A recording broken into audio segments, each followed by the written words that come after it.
The following is a production of New Mexico State University. On the other side of this wrought iron gate is landscape designer Andy Page and his new landscape, which is a work in progress. Hi Andy, this is a new landscape, but it doesn't look so new. It's really alive, it's pretty.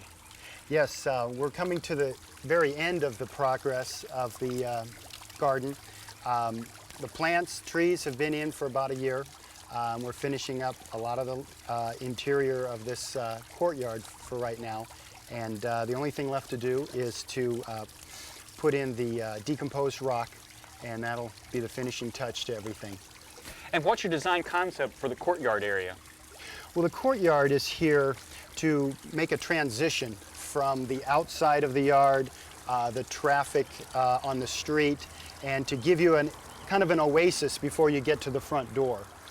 So it cools things down as you approach? Exactly. And in the desert, I think it's an important concept that the person feels cool as they get to the entrance of a house.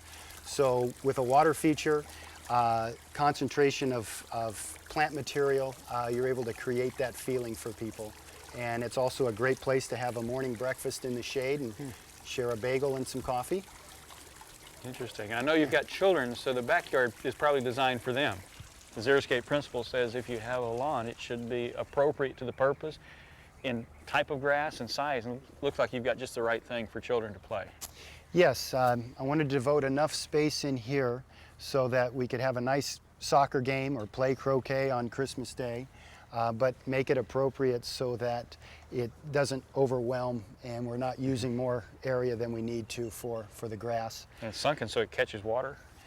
Yeah, and that's another principle is I've recessed the lawn and then made this kind of amphitheater feeling with the hardscape.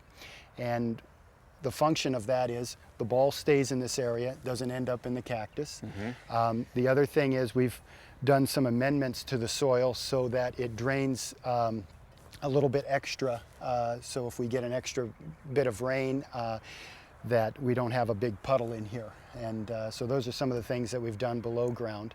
But overall, the idea is to give the person in the landscape the concept that, the feeling that they're enveloped. So the landscape really surrounds them and invites them in. Exactly, exactly. And then as this landscape matures, they'll get even more of that feeling with the trees and the cactus and the extra plants that we've put in here. The other idea is back here where the fireplace is, we've put in kind of a forest of ocotillo.